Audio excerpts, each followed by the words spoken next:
live reaction Sinto News The Comment bersama saya Gaim Purwanto Sigit dan siapa nih teman saya nih? Dan seperti biasa, Pung Purwanto. Apa Ya. kabar semua? Mas, Sehat-sehat semua.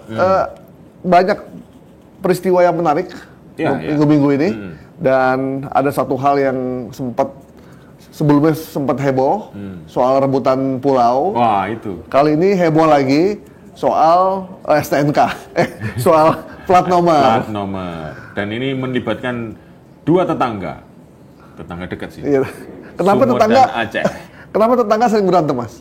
Itulah, karena mungkin mereka terlalu dekat, jadi saling ini Bersaing satu sama lain. Bersaing. Dulu kan gini, Aceh dan Sumut ini kan dulu sejarahnya panjang ya. Dulu sebelum masa kolonial penjajahan itu kan Sumut itu bagian dari kerajaan Kesultanan Aceh. Makanya ada hubungan dengan Delhi, kerajaan Delhi di Sumatera Utara. Tapi setelah kolonialisme itu, dulu Aceh malah bagian dari provinsi Sumatera Utara. Jadi sebenarnya mereka ini hubungan yang saling membutuhkan sebenarnya. Cuma memang sebelum itu tidak ada tuh pertengkaran yang terlampau dalam. Ini mulai terjadi ketika Gubernur Sumatera Utara dipimpin oleh Bobi Nasution. Sebelumnya nggak ada. Kenapa bisa begitu? Ya saya kurang tahu. Nah, setelah isu rebutan pulau yang akhirnya dikembalikan ke Aceh. Nah, kemarin sempat beredar video bahwa Bobi sedang melakukan razia mobil plat BK yang membawa komoditas dari Sumatera Utara supaya nomornya mengganti nomor BL atau nomornya BB Sumatera Utara. Nah, ini responnya luar biasa. Netizen terutama yang memberikan komentar yang sangat keras sekali. Ada yang bilang, oh ini jadi gara-gara. Responnya Gubernur Aceh kan lumayan juga. Waduh. Nah, responnya Mualim ada dua. Satu komen, satu gambar video. Gambar foto. Yang gambar foto itu dia habis sholat asar, dia datang ke sebuah bakso dorong gitu ya, motor yang ada di atas motor. Nah, motornya platnya BL, plat Medan, plat Sumut. Langsung dinaikin ya? Enggak, dia langsung beli maksudnya gitu.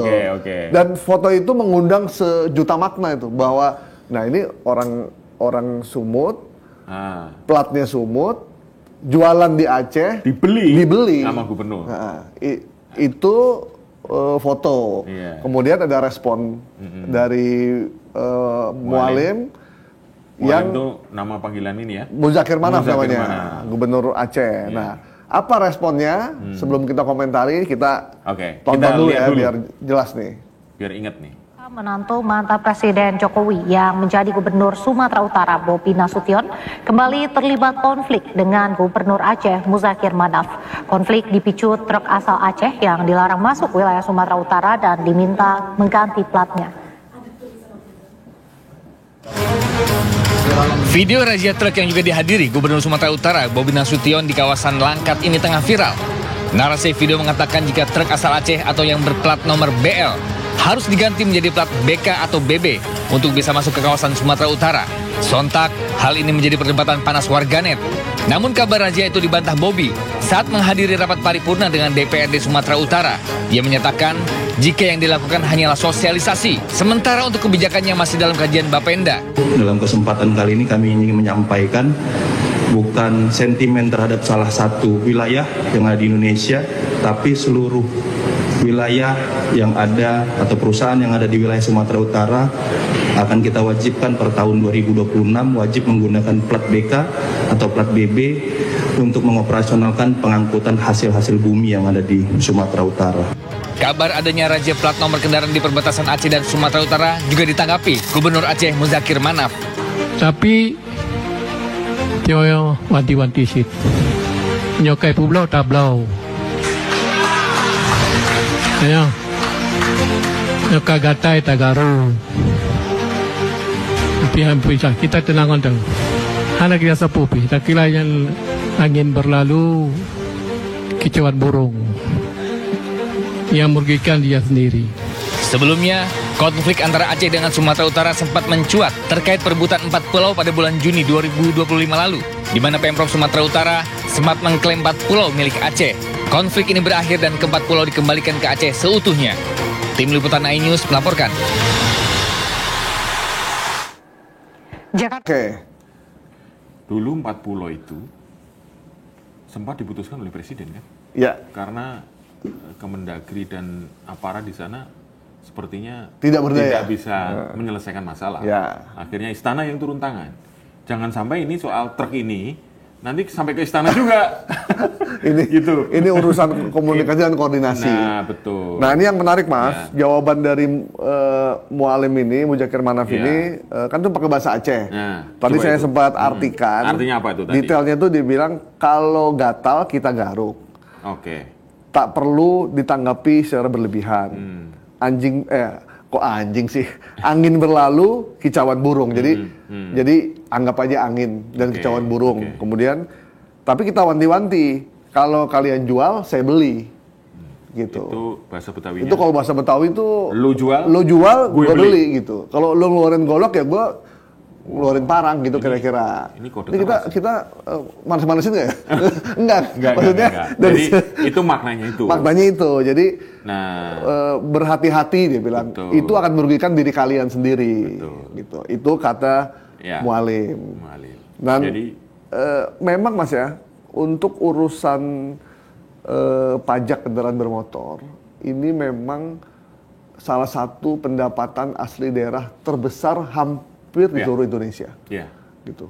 Jadi mereka akan sangat mempertahankan itu. Ya, dengan berkurangnya dana alokasi khusus dari pemerintah, daerah kan bingung nih bagaimana ngisi kasnya. Betul. Mereka ada ngisi uang dari pajak bumi dan bangunan, kemudian pajak kendaraan bermotor dan BBNKB, pajak bea balik nama kendaraan. Dan itu jumlahnya sangat besar. Nah, ini saya sempat catat tadi ya. Untuk di Sumatera Utara kenapa Bobi sangat ngotot gitu. Tadi di pidato di DPR juga. Iya, total kendaraan di Sumatera Utara 2024 itu mencapai 7,9 juta unit. 900 ribuan itu adalah mobil, sisanya sekitar 7 ribu itu 7 jutanya adalah motor dan mobil muatan.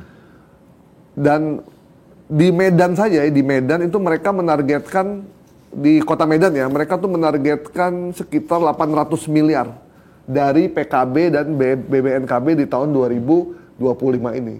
Jadi memang ini pendapatan asli daerah terbesar yang ada di Sumatera Utara maupun di beberapa daerah yang lain.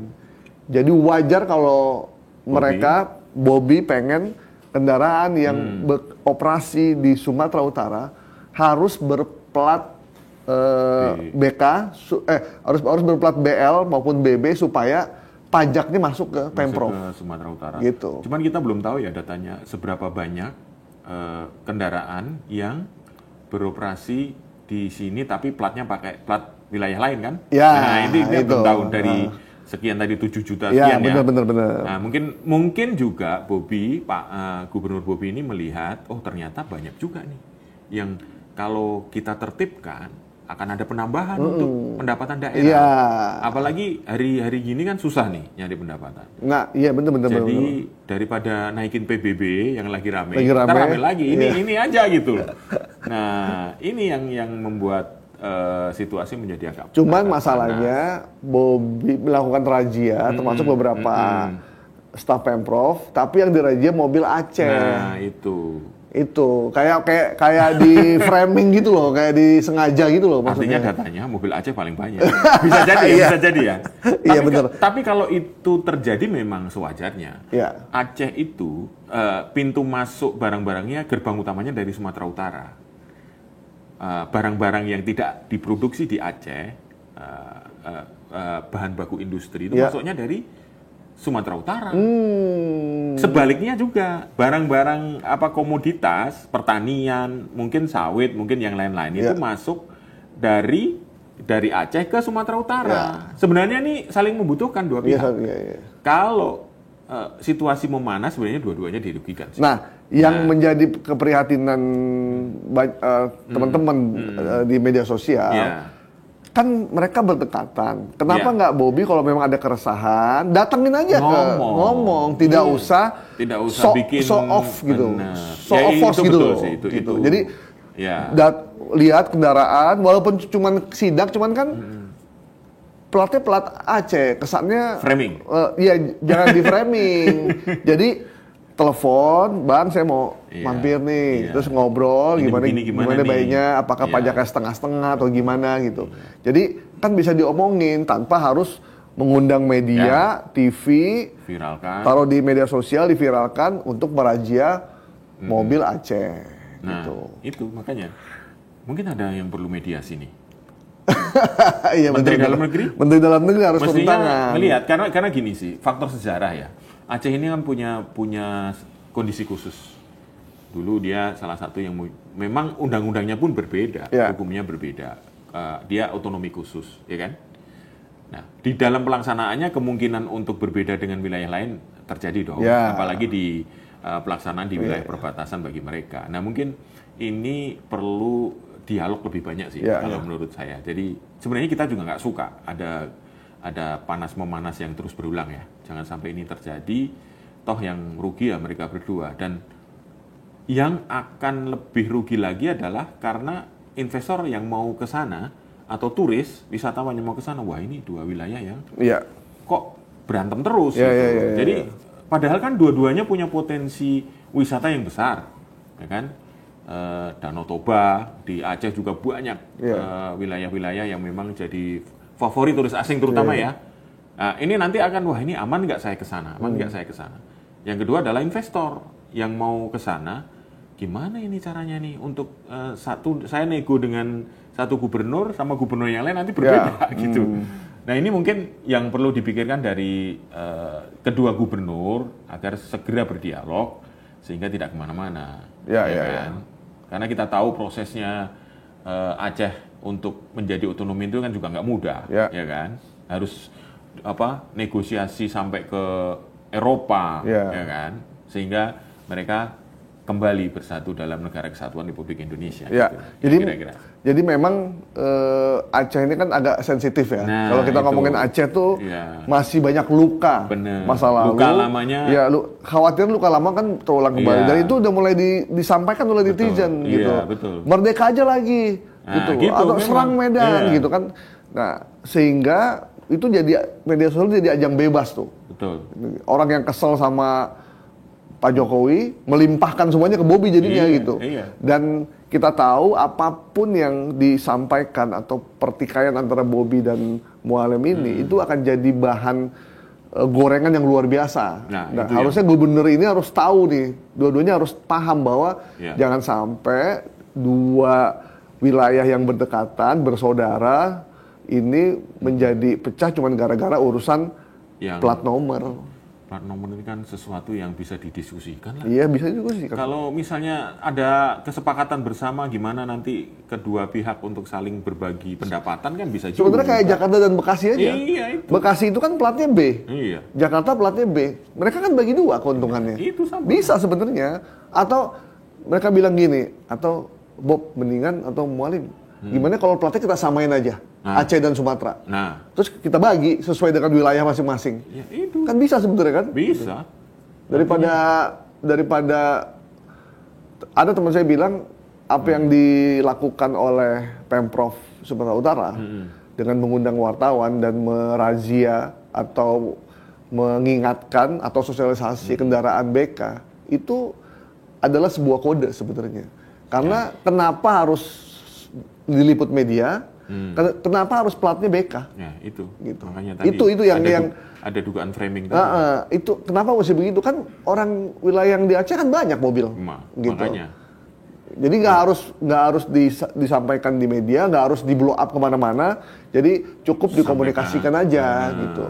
Datanya ada, duduk bersama, ngopi di Aceh, yang kopinya terkenal enak. Ya kan? Atau di Medan, makanannya juga kulinernya enak-enak. Sehingga masyarakat di timeline media sosialnya tidak disibukkan dengan urusan-urusan kayak begini, dengan urusan pembangunan, pencegahan pembakaran hutan atau perusahaan lingkungan, peningkatan ekonomi, UKM, itu yang lebih penting daripada perseteruan dua orang ini gitu. Jadi bisa dihubungkan, bisa baik-baik kok gitu. Ini yang rugi masyarakat, walaupun kita tahu memang pajak kendaraan bermotor ini menjadi pajak yang cukup penting bagi daerah, karena manfaat dari PKB ternyata tuh untuk operasional pemerintahan, untuk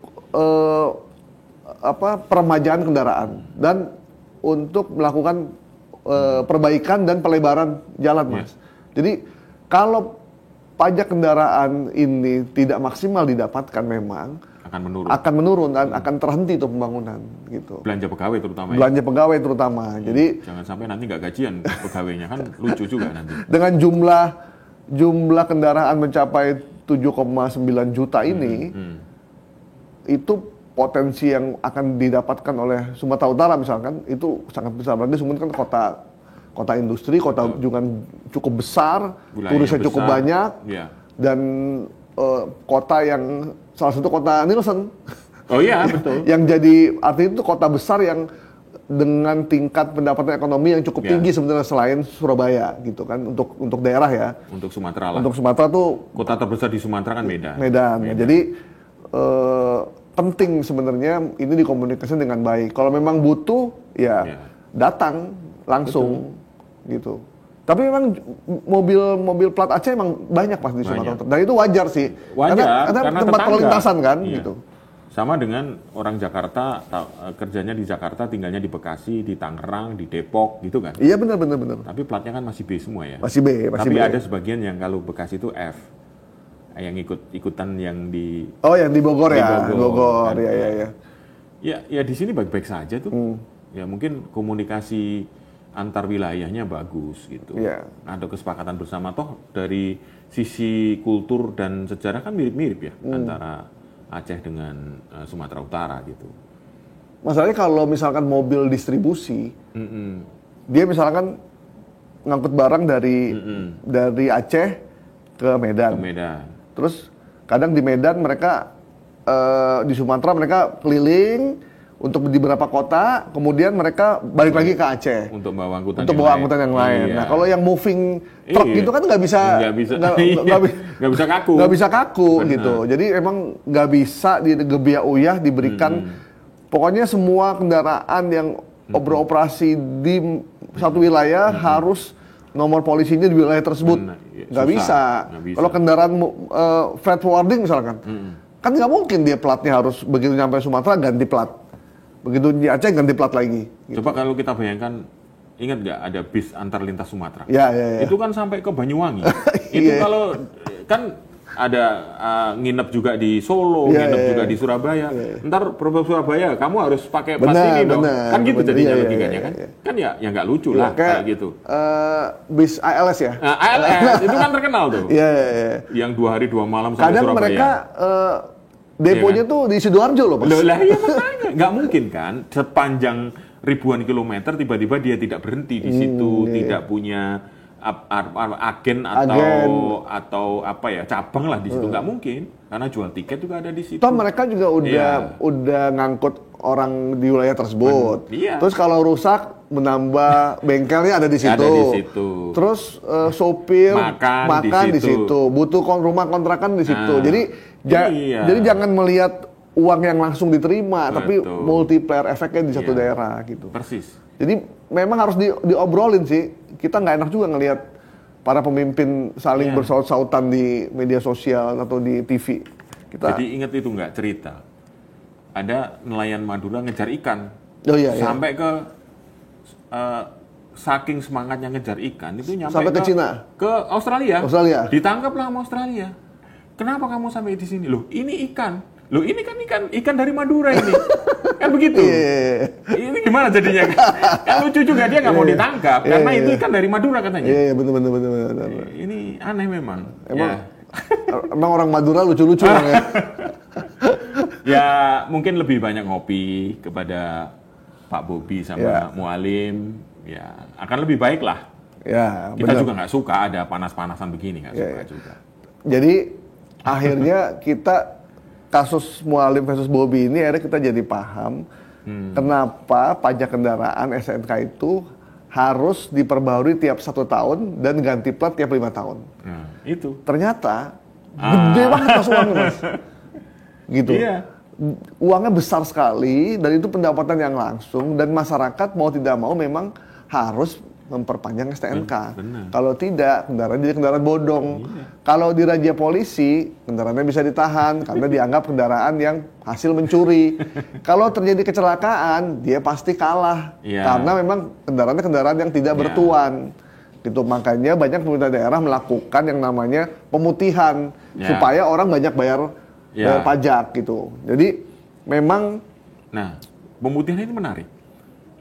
Coba cek di Samsat masing-masing ya, di masing-masing daerah. Itu kadang-kadang mereka menawarkan, kan ada tuh misalnya di Tangsel, orang yang tinggal di situ udah lama tapi plat nomornya masih plat L Surabaya. Itu selalu ditawarin ada biaya 0% untuk balik nama di wilayah itu. Nah itu cara yang bisa dilakukan oleh ini bagus Pak ini. Bobi. Ayo, ini kita kasih insentif nih 0, tidak ada biaya, tapi balik nama. Balik nama. Kan gitu lebih enak. Lebih gitu enak, kan? ya. Karena memang biaya balik nama BBNKB ini sangat lumayan. Gede banget gitu. Dan mas total kendaraan di Indonesia itu di 2024 itu mencapai 27 juta. Ya. Itu berapa triliun ya kira-kira? Waduh. Pendapatan dari situ ya. Nanti kita hitung sendiri di sesi khusus itu. Iya, karena kan banyak juga orang bilang lagi situasi berat gini, kalau bisa STNK-nya dikurangin dong, atau 5 tahun sekali aja, nggak usah harus tiap tahun bayar gitu. Cuman ternyata ya uangnya lumayan gede. Itu uang penting. Uang penting. Tapi gini, kenapa kemarin kan Pak Purbaya komitmen untuk yang dulu dikurangi mau ditambahin lagi. Ya. Mestinya Udah ada rencana tambah sih, sekitar 70% lah. Iya, berarti daerah udah harusnya udah aman, udah nggak terlalu berat ya. Terlalu berat, nggak usah ribut-ribut lagi. Harusnya sih begitu. Gitu. Jadi ini isu-isu pinggiran yang sebenarnya nggak perlu jadi konsumsi masyarakat lah gitu. Iya. Pak Bobi cukup fokus saja untuk membangun wilayahnya, mengatasi pengangguran, UMKM-nya tumbuh seperti yang janji waktu kampanye. Wisatanya makin bagus. Makin bagus, tobanya dibersihkan, nggak lagi banyak pungli, nggak banyak sampah gitu. Pak Mualim juga begitu fokus membangun masyarakat Aceh, pendidikan, kesehatan dan lain-lain supaya mereka bisa berkembang dan bisa membangun Aceh untuk jadi lebih baik gitu. Itu sih yang kita harap ya gitu. Jadi semoga isu ini nggak makin berkembang karena harmonisasi dua daerah yang berdekatan itu menjadi sangat penting sekali. Contoh Jakarta dan Jawa Barat yang udah mulai bersinergi gitu. Sudah baik-baik aja, yang sebelumnya sempat ada masalah, atau Jakarta dengan Bekasi ada masalah sampah. Iya. Karena orang Jakarta buang sampahnya di Bekasi. Nah, orang Bekasi minta kompensasi wali kotanya. Apa kompensasinya? Lu buang sampah di... Tapi kata orang Jakarta, ya kan lu juga kerja di tempat gua. Sama dulu ketika rame warga Bandung protes. Ini kalau Sabtu Minggu plat B semua di sini. Bener, tapi kan mereka juga seneng ekonomi jalan. Macet-macet. Tapi ya efeknya begitu kan. Iya, kan hotel juga nambah jadi kan. Hotel nambah, restoran rame, wisata rame gitu kan. Efek ekonominya tadi yang kita sebut. Kalau mobil ALS mampir di Blitar kan berarti di situ ada efek ekonominya juga. Tidak harus ganti plat Blitar gitu kan. Gitu. Ya, memang dekat tuh belum tentu berkawan, Mas. Tapi ngomong-ngomong, sebelum gubernur yang sebelumnya juga baik-baik saja. Iya, baik-baik aja. Kenapa ya? Nggak tahu saya juga. Nggak ngerti saya. Kayak nyari sensasi, pengen diliput media kayaknya. Jadi mungkin masukan ada satu ini Mas, ada satu istilah kita bisa memilih teman, tapi kita tidak bisa memilih tetangga. Oh gitu. Oh iya benar. Kita bisa memilih teman, tapi kita tidak bisa memilih tetangga karena kayak kita punya rumah gitu, beli rumah terus tetangganya tiba-tiba ada orang lain kan. Sama ini juga. Bobi tidak bisa memilih bahwa sampingnya adalah Aceh. Iya. Ya memang mulai dari sananya. Iya, dari situ, begitu, dari dulu. Iya, gitu. Ya jangan sampai ada keinginan untuk pindah. Jadi bertarunglah, bersainglah, berkompetisilah dengan meningkatkan kesejahteraan di wilayah masing-masing. Iya. Harus jadi kayak polisi. Polisi itu walaupun dia polisi Polda Aceh, tapi kalau dia lagi melintas di Sumatera, begitu ada kejahatan, dia tetap harus menangani. Nggak mungkin dia bilang, oh ini bukan wilayah saya, ini wilayah Sumut. Ini betul, wilayah Aceh, nggak boleh. Dia harus tetap sebagai abdi negara, pengayom masyarakat, walaupun dia Polda Aceh, ketika ada kasus di Sumatera Utara, di depan dia harus lakukan gitu. Jadi jangan disekat-sekat kalau untuk kebaikan, apalagi untuk masyarakat. Betul. Gitu. Jadi Pak Mualim sama Pak Bobi ditunggu ngopi bersamanya. Iya, kita tunggu. Nanti biar kita viralkan videonya kalau mereka. Biar suasana adem lah. Adem. Gitu. Ya. Kalau perlu ngopi di atas truk BK. Mantap juga tuh. Oke. Teman-teman The Comment, demikian The Comment kita kali ini terkait dengan Bobi Nasution yang melakukan razia truk berplat nomor Aceh sehingga menimbulkan cukup kegaduhan. Harapannya semoga masalahnya cepat selesai. Saya Gai Porto Sigit. Saya Pung Purwanto. Sampai jumpa di The Comment besok. Bye. Sampai jumpa.